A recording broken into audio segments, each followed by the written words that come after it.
Salmo 1. Cuán bienaventurado es el hombre que no anda en el consejo de los impíos, ni se detiene en el camino de los pecadores, ni se sienta en la silla de los escarnecedores, sino que en la ley del Señor está su deleite, y en su ley medita de día y de noche. Será como un árbol plantado junto a corrientes de agua, que da su fruto a su tiempo, y su hoja no se marchita. En todo lo que hace, prospera. No así los impíos, que son como paja que se lleva el viento. Por tanto, no se sostendrán los impíos en el juicio, ni los pecadores en la congregación de los justos. Porque el Señor conoce el camino de los justos, pero el camino de los impíos perecerá.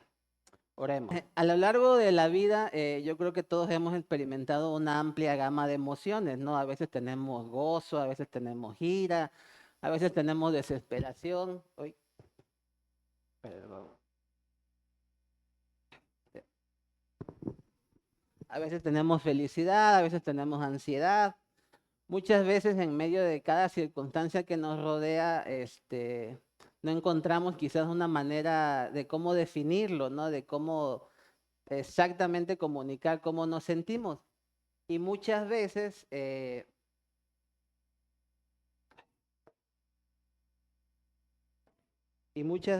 encontramos en la música y en los poemas una manera de poder expresar lo que verdaderamente queremos, lo que verdaderamente sentimos, ¿no?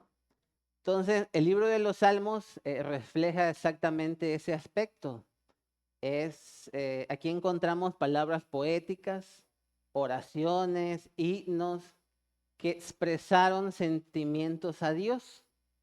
Es una colección de himnos y oraciones que alcanzan todos los rincones de lo que nosotros podamos sentir, todo lo que nuestra alma pueda sentir, que si estamos enojados por algo, hay salmos que hablan sobre eso, que si tenemos miedo, está el salmo, el 2, que es lo que David sentía precisamente en ese momento.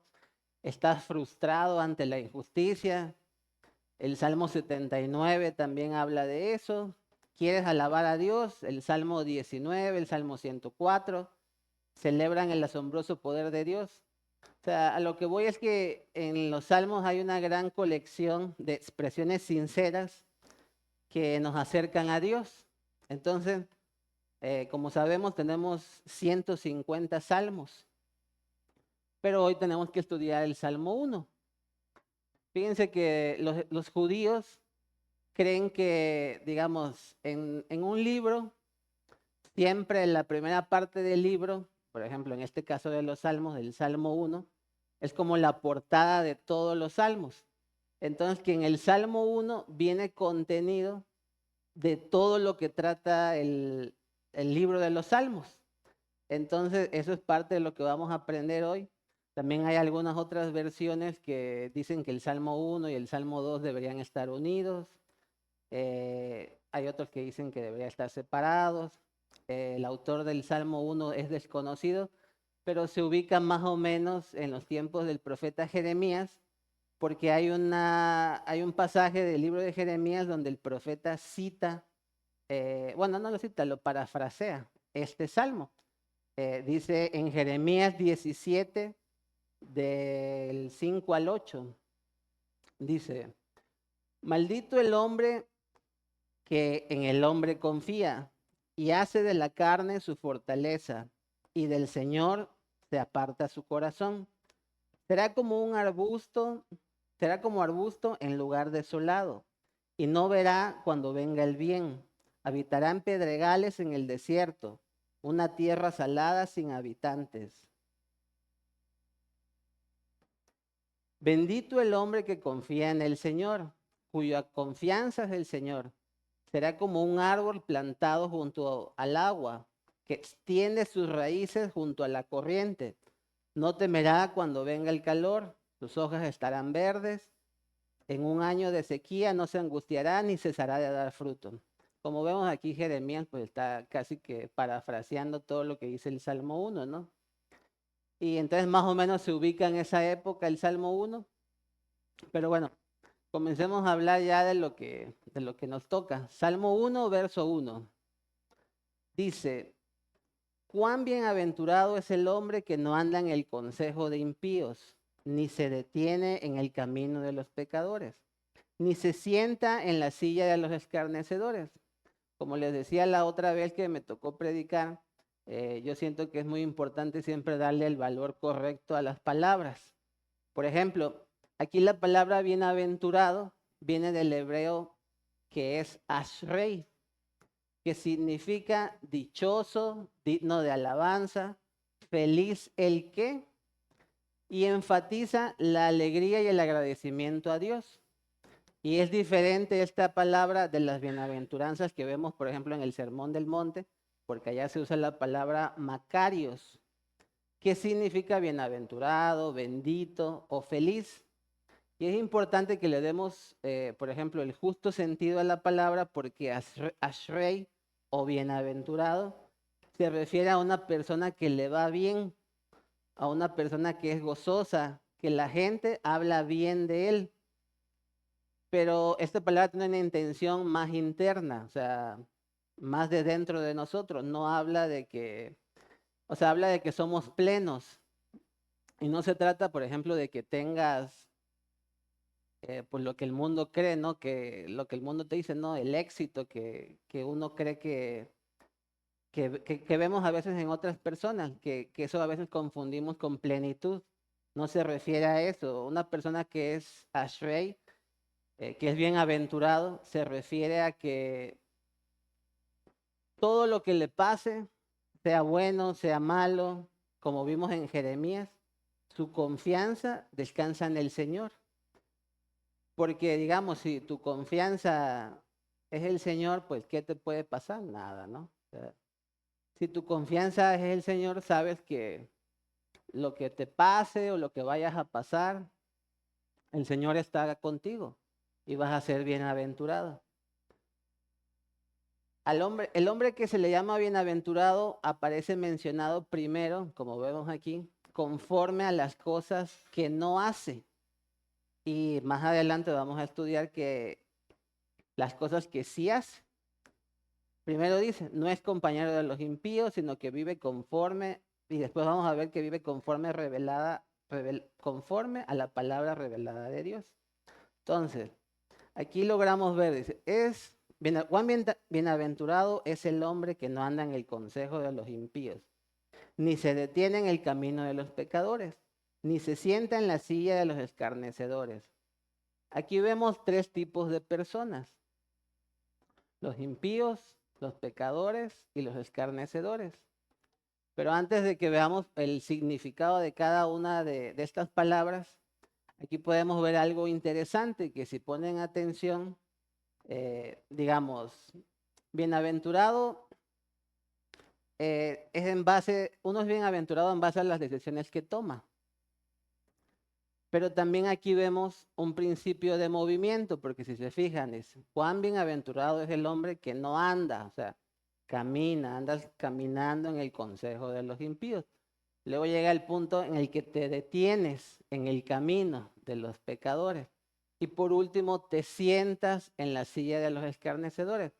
Pasas de que te distrajiste un momento a totalmente quedar detenido a raíz del pecado. Entonces, ¿cuántos de nosotros a veces hemos terminado en un enfriamiento espiritual o que nuestra vida espiritual como que mengúa, ¿no? Pero a lo mejor tenemos que examinarnos, a lo mejor hemos estado caminando en el consejo de impíos, en el camino de pecadores, o nos hemos sentado en la silla de los escarnecedores. Entonces, por eso es importante que meditemos en este salmo.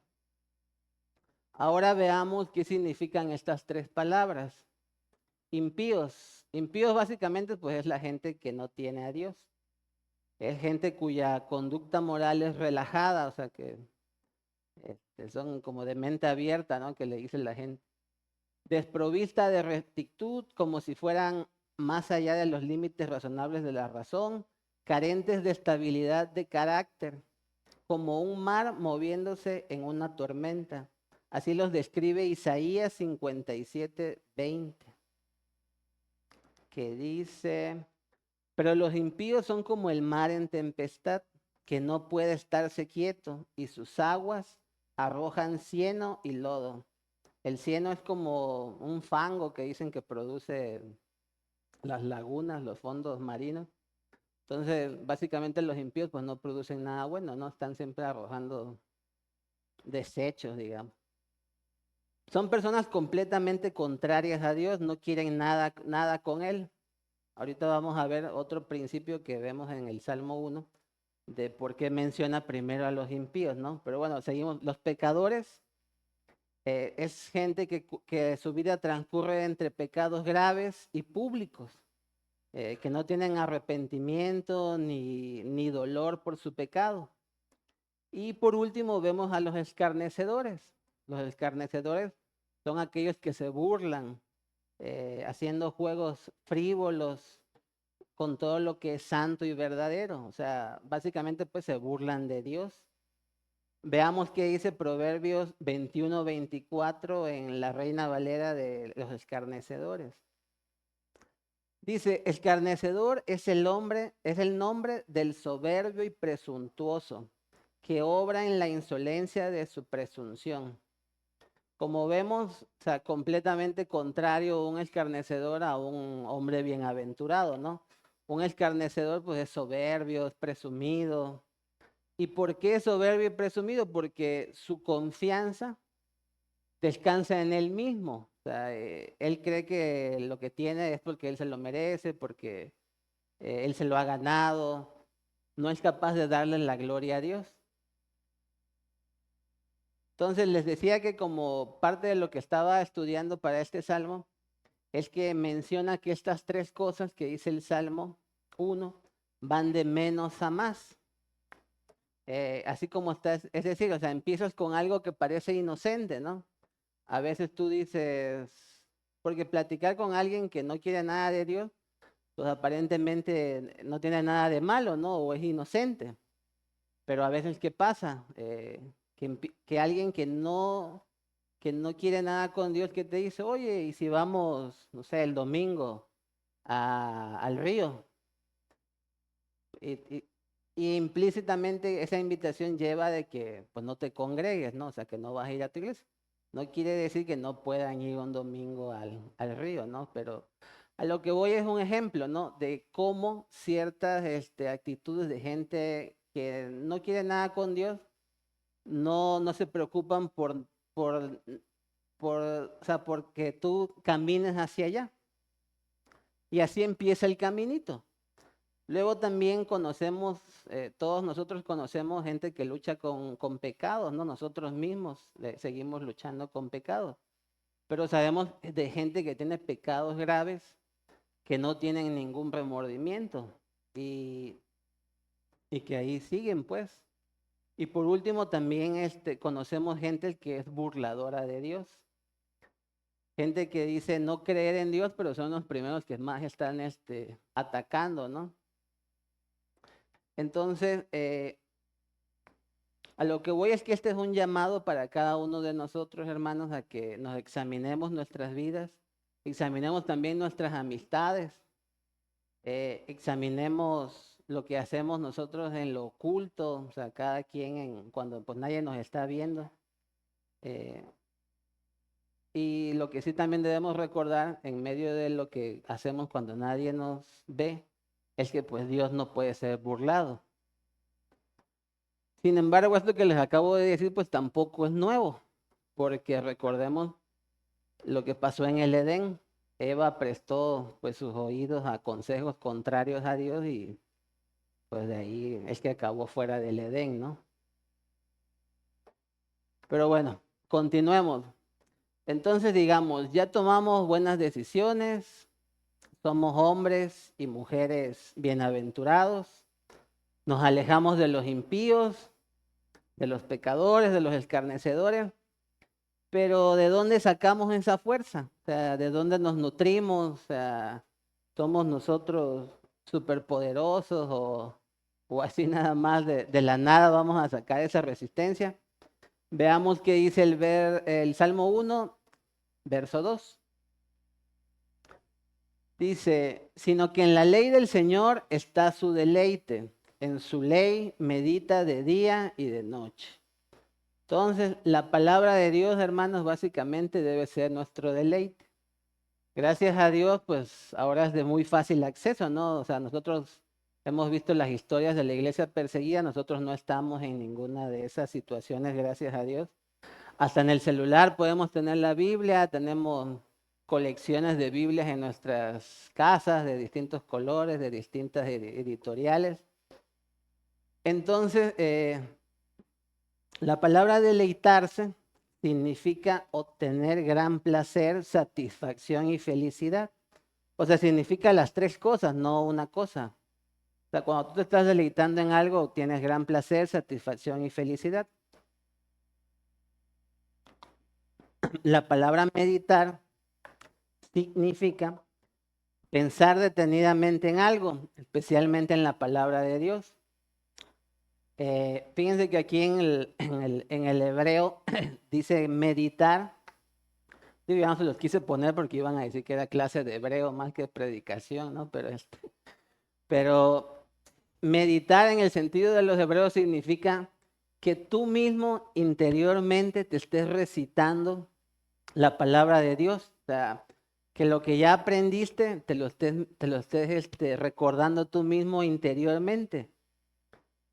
Pero también aquí recordemos que estamos hablando de un salmo, entonces estamos hablando de poemas, de canciones. Hay algunos autores que comentan que esto que se refiere a que medita de día y de noche no es necesariamente que de día y de noche, o sea, o todo el día está estudiando la Biblia, sino que se refiere a que, por ejemplo, el día para nosotros regularmente hay seguridad, ¿no? En el día tú dices, bueno, puedo salir a cualquier lado, no tengo miedo, veo claramente todo. El día puede ser cuando no hay preocupaciones en tu vida, cuando todo va bien, cuando no tienes ninguna enfermedad. Pero la noche se refiere a cuando a lo mejor las cosas no van bien, a cuando hay enfermedades, cuando hay preocupaciones, cuando hay problemas financieros. Entonces lo que dice la Biblia aquí es que tú debes recordarte a ti mismo lo que ya has aprendido de la palabra, como se supone que nos deleitamos en la palabra del Señor. Entonces, cuando haya problemas o cuando todo vaya bien, tú mismo te debes de estar recordando lo que ya aprendiste de la palabra de Dios. Cuesta mucho trabajo, sí, pero entre más le dediquemos tiempo a la palabra, más podemos hacer. Entonces, somos bienaventurados, tomamos buenas decisiones, nos alejamos del mal, nuestro deleite y meditación es la palabra de Dios. Ahora este salmo nos da un ejemplo de cómo nos veríamos haciendo todo esto. En el Salmo 1, verso 3, dice, será como árbol plantado junto a corrientes de agua, que da su fruto a su tiempo y su hoja no se marchita. En todo lo que hace, prospera. Bueno, primero que nada, yo les quiero decir que yo deseo que con todo mi corazón, que todos los que estamos aquí seamos árboles plantados junto al río. Porque pues yo creo que si estamos acá es porque así lo quiere Dios, si estamos aquí es porque estamos buscando del Señor. Y pues yo creo que, yo espero que todos seamos salvos por la fe en Cristo, ¿no? Pues asumamos que todos somos hijos de Dios. Pero antes de eso hablemos un poco de árboles. Yo creo que todos hemos visto esos videos del Amazonas, ¿no? Que es el río más grande del mundo, donde tú ves, o sea, el río grandísimo y a sus costados ves muchísima vegetación. Y aquí mismo también en Tuxtla, ¿no? Hay varias zonas con arroyos y donde pasan cuerpos de agua, ¿no? Que tienen árboles muy bonitos, hay parques muy bonitos que pasan agua. Entonces, pero ¿por qué pasa eso? Porque se están alimentando constantemente de agua, ¿no? Pero pensemos, un árbol escoge dónde ser plantado.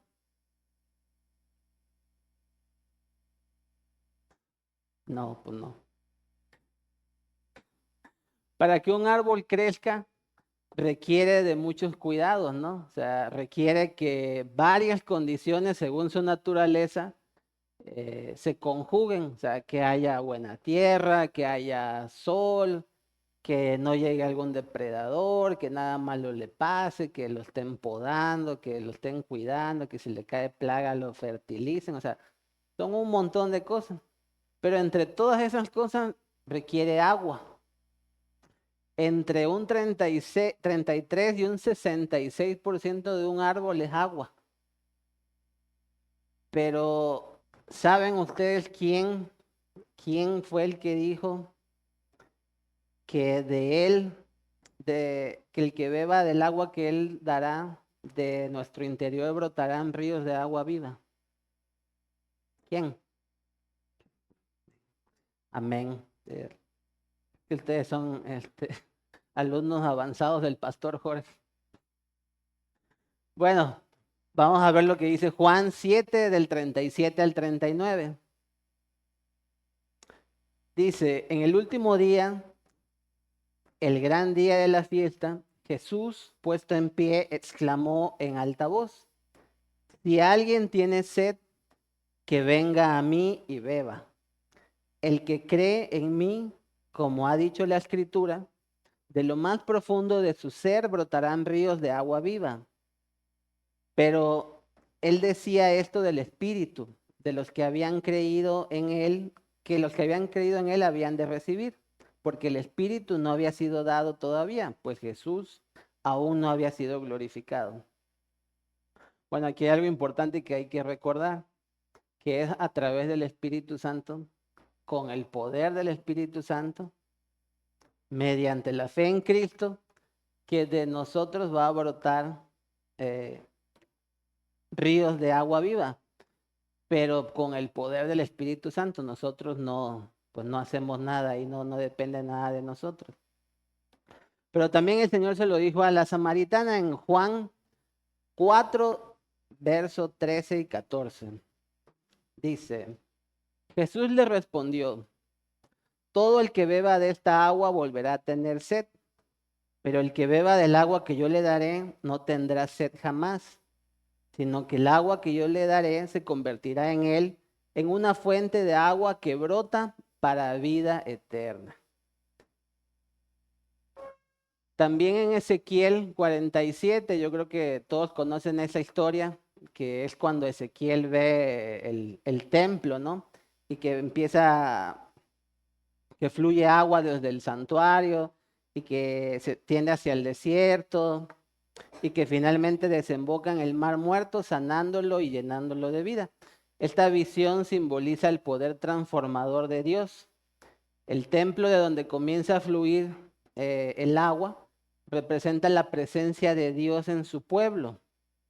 El río que crece a medida que fluye muestra cómo la bendición de Dios es abundante y crece sin límites. Trae vida donde antes había muerte, mostrando que Dios es capaz de transformar situaciones difíciles y restaurar lo que estaba perdido. Y así estábamos nosotros precisamente. Nosotros hemos pasado de vida a muerte gracias al agua viva que hemos bebido porque recordemos que por gracia somos salvos por medio de la fe en Jesucristo. Eso no lo deberíamos de olvidar nunca. Y esto nos debe de motivar siempre a estar aferrados a las promesas del Señor.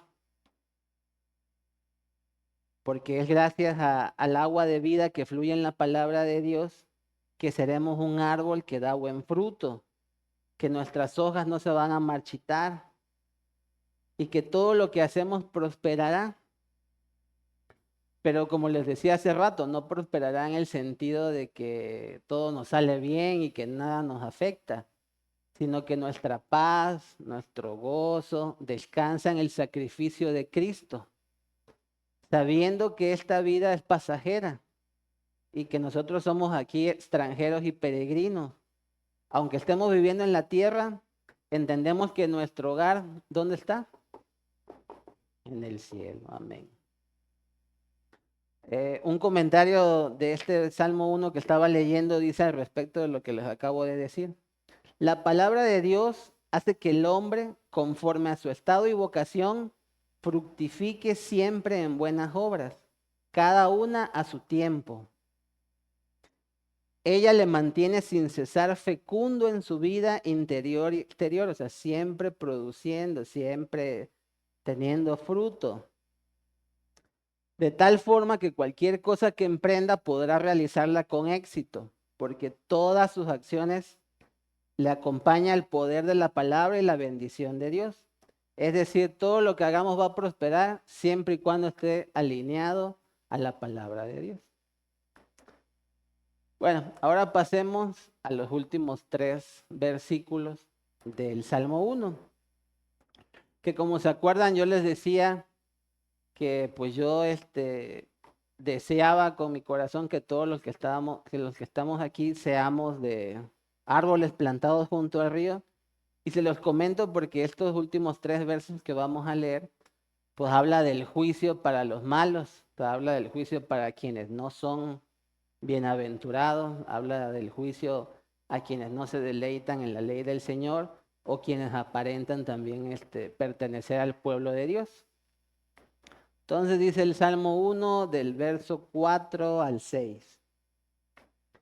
No así los impíos, que son como paja que se lleva el viento.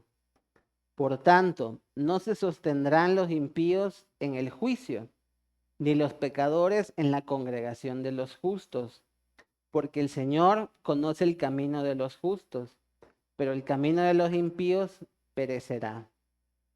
Aquí vemos el contraste, ¿no? O sea, los bienaventurados son personas que se alejan del mal, que toman buenas decisiones, árboles plantados junto al río, que siempre dan fruto y nunca se marchitan.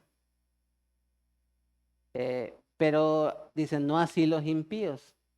Son como la paja que se lleva el viento. En la Reina Valera dice que son como el tamo. El tamo se refiere a una pajita muy, muy menudita que queda cuando trillan el cereal, cuando trillan el trigo o la cebada, que se parece mucho ahora sí que a la semilla verdadera. Esta paja y este polvo pues se considera un desecho, o sea, es insignificante, es fácilmente también movido por el aire. Para separarlo lo que hacen es que tiran así el trigo, entonces el trigo cae por su propio peso y el tamo es desechado por el viento. Entonces, quiere decir que este tipo de personas son inestables, van de un lado a otro, no tienen raíces, no están unidos al río de agua viva. O sea, no descansan ni se deleitan en la palabra de Dios. Veamos qué dice el Salmo 37, del verso 34 al 36, que habla un poco sobre el juicio de Dios y lo que le espera a este tipo de personas. Dice, espera en el Señor y guarda su camino, y Él te exaltará para que poseas la tierra. Cuando los impíos sean exterminados, tú lo verás. He visto al impío violento extenderse como frondoso árbol en su propio suelo. Luego pasó y he aquí ya no estaba. Lo busqué y no se le halló. Este salmo nos ayuda a entender bastante pues cuál va a ser el fin de los malos. A veces en la tierra nosotros vemos que la gente prospera, ¿no? La gente que no es creyente, que le va bien, creemos que nada les preocupa, que como que nada les afecta, ¿no? Entonces, como dice este salmo, ellos son como frondosos árboles, pero en su propio suelo. Pero también dice este salmo que van a ser exterminados. Pero fuera de que, digamos, cada quien diga, bueno, yo quiero ver a ese vecino no creyente ya exterminado, más bien eso nos debe de mover al evangelismo, o sea, nos debe de mover a la misericordia. Porque pues nosotros no seríamos diferentes si el Señor así no lo hubiera dictaminado, ¿no? Recordemos que nosotros somos salvos por la fe en Cristo, pero es un regalo inmerecido, o sea, es un don de Dios. Entonces, a lo que voy es que en vez de estar anhelando el exterminio de la gente que es mala, debemos estar preocupándonos en alcanzar a quienes no conocen el Evangelio, en alcanzar a quienes no conocen a Cristo, para que se ven, porque nosotros no sabemos quiénes son los escogidos, pues, entonces tenemos que alcanzarlos. Por eso es que, por ejemplo, regresemos al verso 5 del Salmo 1, habla de que dice, por tanto, no se sostendrán los impíos en el juicio, ni los pecadores en la congregación de los justos. Porque cuando el juicio llegue, eh, la palabra que se usa aquí para sostenerse habla de que no se van a poder mantener derechos, o sea, no van a poder permanecer levantados. Si se acuerdan, al inicio les dije qué significaba escarnecedor, que era altivo, soberbio. Entonces yo creo que todos aquí conocemos personas que son altivas o soberbias, ¿no? Que son así como los más estiraditos que dice la gente, ¿no? Así como más presumidos, ¿no? Entonces dice que en el juicio de Dios ni siquiera se van a poder sostener, o sea, porque van a ser exterminados. El juicio de Dios, donde y cuando quiera que venga a realizarse, destruirá esa pertenencia aparente de los impíos. Cuando llegue el tiempo de la decisión divina, Dios va a separar de forma externa lo que ya estaba separado internamente. O sea, Dios va a hacer la separación de los justos y los injustos, del trigo y de la paja. Entonces los injustos serán expulsados, como la paja en una tormenta, no se sostiene. De manera que la prosperidad que nosotros vemos que tienen, que es momentánea, pero carece de raíces divinas, o sea, no está sustentada en Dios. Esa prosperidad vendrá a terminarse de manera rápida, temerosa y en el juicio de Dios. Todo esto sucederá, como dice el Salmo, porque Dios conoce el camino de los impíos. Y también este es un llamado para todos nosotros porque a veces nosotros juzgamos, ¿no? De decir, bueno, este yo creo que no, este yo creo que sí. Pero Dios conoce el corazón, como dice Primera de Samuel 16:7. Dice, pero el Señor dijo a Samuel, no mires a su apariencia, ni lo alto, ni lo alto de su estatura, porque lo he desechado, porque Dios no ve como el hombre ve. Pues el hombre mira la apariencia exterior, pero el Señor conoce el corazón. A lo que voy es que a veces nosotros queremos juzgar, ¿no? De decir, bueno, yo creo que este hermano, no, yo creo que este hermano le falta. Pero el único que lo sabe es el Señor.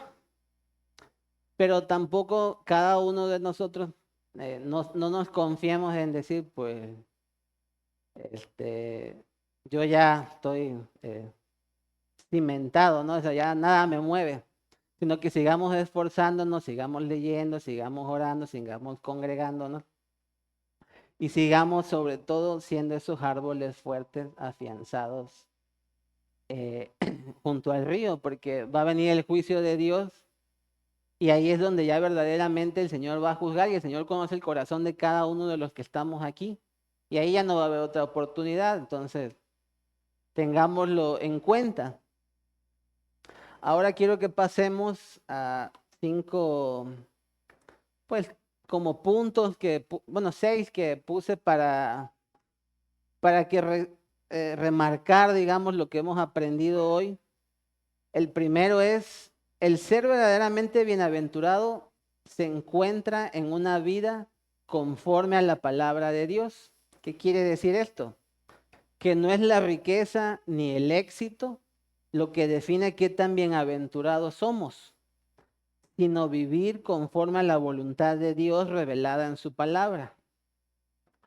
Un creyente regenerado encuentra gozo en la palabra de Dios, pero no para ganar el favor divino, o sea, no para ganar el favor de Dios, sino como un fruto de la gracia que ya hemos recibido.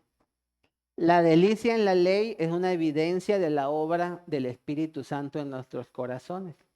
Veamos qué dice Ezequiel 36, verso 26 y 27. Dice, además les daré un corazón nuevo y pondré un espíritu nuevo dentro de ustedes. Quitaré de su carne el corazón de piedra y les daré un corazón de carne. Pondré dentro de ustedes mi espíritu y haré que anden en mis estatutos y que cumplan cuidadosamente mis ordenanzas. ¿Quiénes creen esto? Amén. Entonces, si ya fuimos sellados con el Espíritu Santo, si el Espíritu vive dentro de nosotros, recordemos también que dentro de nosotros está corriendo un río de agua viva que el Señor nos está dando. Entonces, la verdadera evidencia de que somos bienaventurados se encuentra en que vivamos una vida conforme a la palabra de Dios. 2. La separación del mundo es necesaria para la santidad. Debemos evitar los malos caminos, consejos, asociaciones que nos alejan de Dios. Esto no significa aislarnos, sino que significa discernir lo que sí moldea nuestro carácter y lo que nos hace parecernos más a Cristo. Si usted es un creyente que ha sido santificado, que santificado significa apartado por Dios para su gloria, el Salmo 1 muestra una progresión del pecado. Primero es andar, luego es detenerse, luego es sentarse. El rechazo del consejo de los impíos solo se puede, o sea, el rechazar un consejo de los impíos solo fluye de una naturaleza dada por gracia. Veamos qué dice 2 Corintios 6, del 14 al 18. Dice, no estén unidos en yugo desigual con los incrédulos, pues ¿qué asociación tiene la justicia y la iniquidad? ¿O qué comunión tiene la luz con las tinieblas? ¿O qué armonía tiene Cristo con Belial? ¿O qué tiene en común un creyente con un incrédulo? ¿O qué acuerdo tiene el templo de Dios con los ídolos? Porque nosotros somos el templo del Dios vivo. Como Dios dijo, habitaré en ellos y andaré entre ellos, y seré su Dios y ellos serán mi pueblo. Por tanto, salgan en medio de ellos y apártense, dice el Señor, y no toquen lo inmundo y yo los recibiré. Y yo seré un padre para ustedes y ustedes serán para mí hijos e hijas, dice el Señor Todopoderoso. ¿Quiénes de aquí son hijos e hijas de Dios? Entonces, obedezcamos al Señor. Y el consejo es que la separación del mundo a veces es necesaria para la santidad. Punto número 3 dice, la meditación constante en la palabra produce estabilidad espiritual. Esta suena simple, pero es difícil de practicar. Meditar diariamente en la escritura alimenta el alma, fortalece la fe y da dirección. No basta solo leer superficialmente, sino debemos reflexionar y sobre todo aplicar lo que aprendemos a nuestro diario vivir. Como ya hemos estudiado, la escritura es eficaz, es suficiente.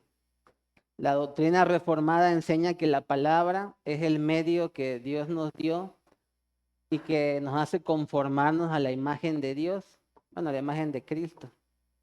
No solo informa la palabra, sino que transforma.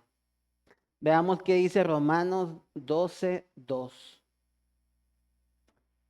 Dice, y no se adapten a este mundo, sino transfórmense mediante la renovación de su mente para que verifiquen cuál es la voluntad de Dios, lo que es bueno y aceptable y perfecto. Entonces, entre más meditemos en la palabra, más estabilidad espiritual tendremos y más podemos transformar nuestra mente, renovarla, que eso es lo que siempre yo creo que más nos afecta a cada uno de nosotros, de que a veces todos sabemos que el Espíritu Santo vive dentro de nosotros, sabemos las promesas del Señor, pero a veces cuando estamos en una crisis es lo primero que olvidamos, ¿no? Y es como cuando vamos a lo que decía Jeremías al inicio, ponemos nuestra fe en el hombre, ponemos nuestra fe en donde no debemos ponerla. Entonces pongamos nuestra fe en lo que ya Dios ha declarado en la palabra de Dios. Luego el 4 dice, la vida del justo da fruto perdurable en su tiempo. Aunque el fruto no siempre es inmediato, la vida del creyente producirá resultados visibles.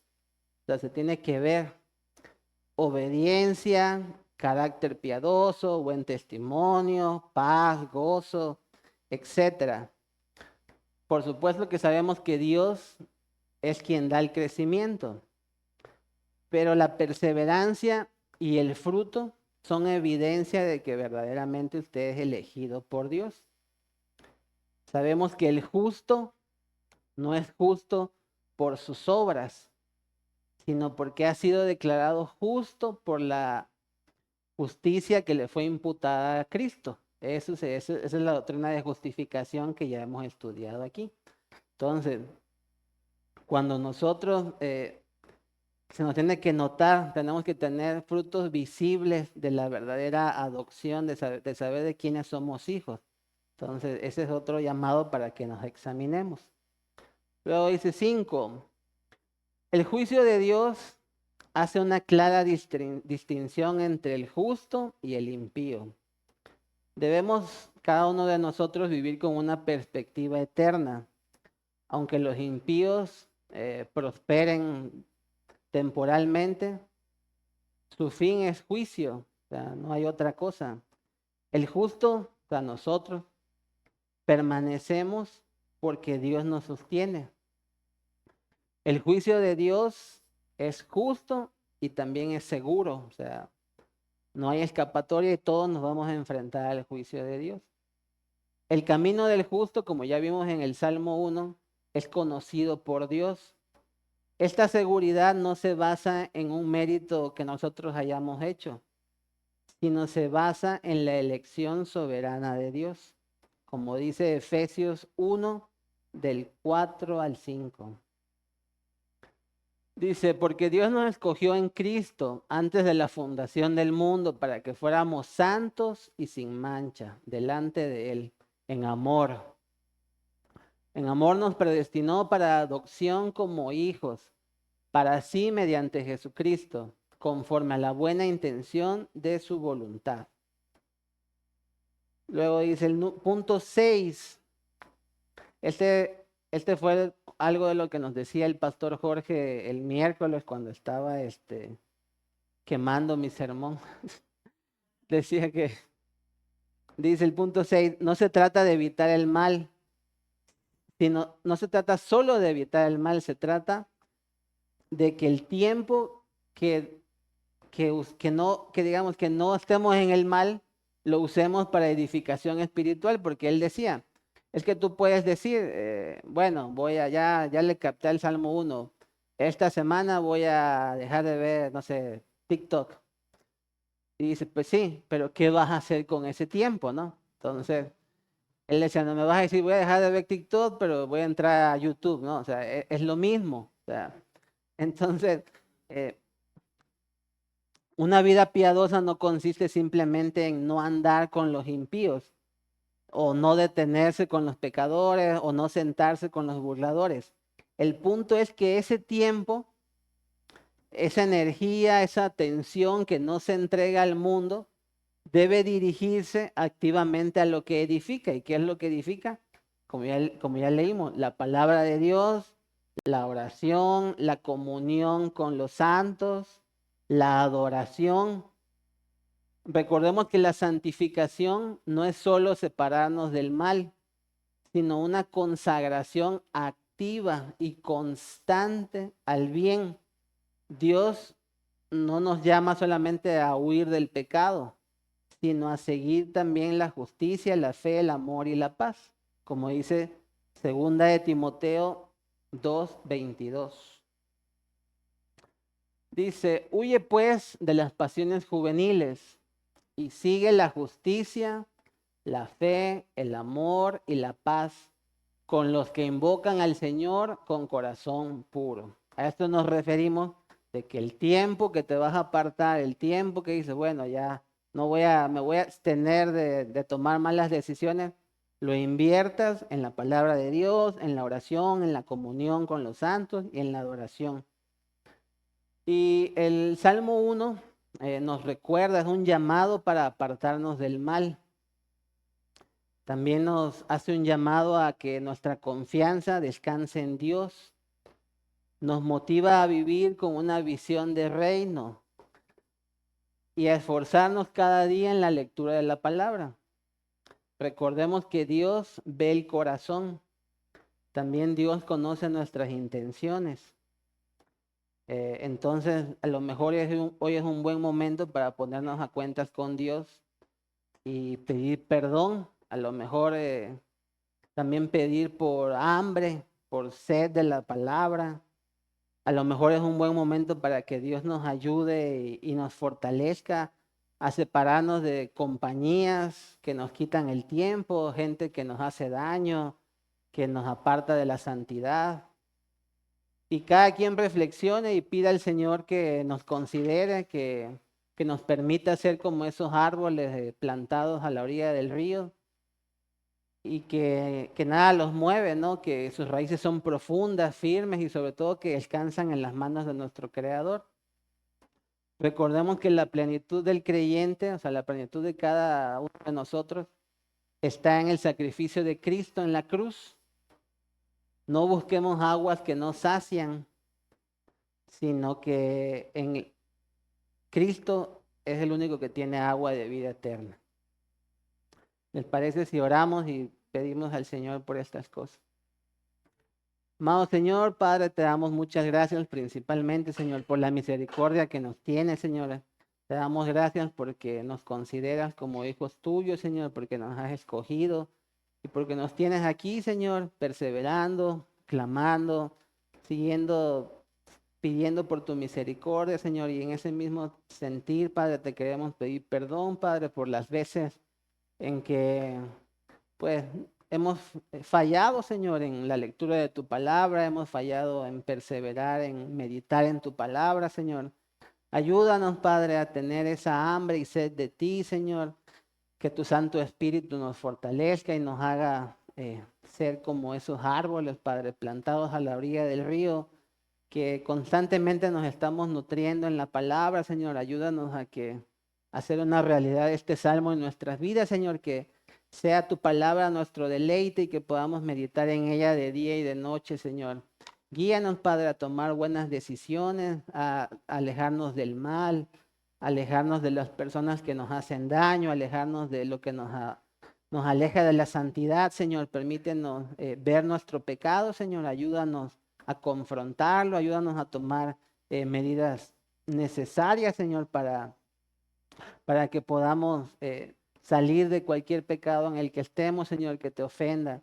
Ayúdanos, Padre, fortalécenos, guíanos siempre a tu verdad, Padre. Permítenos seguirnos congregando, permítenos seguir creciendo juntos, Señor, y que como decía lo que hemos aprendido, Señor, que podamos dedicar el tiempo que nos abstenemos del mal a edificarnos unos con otros, a la oración constante, a estar intercediendo por los enfermos, a meditar en tu palabra, a que podamos compartir el pan, Señor, a la adoración.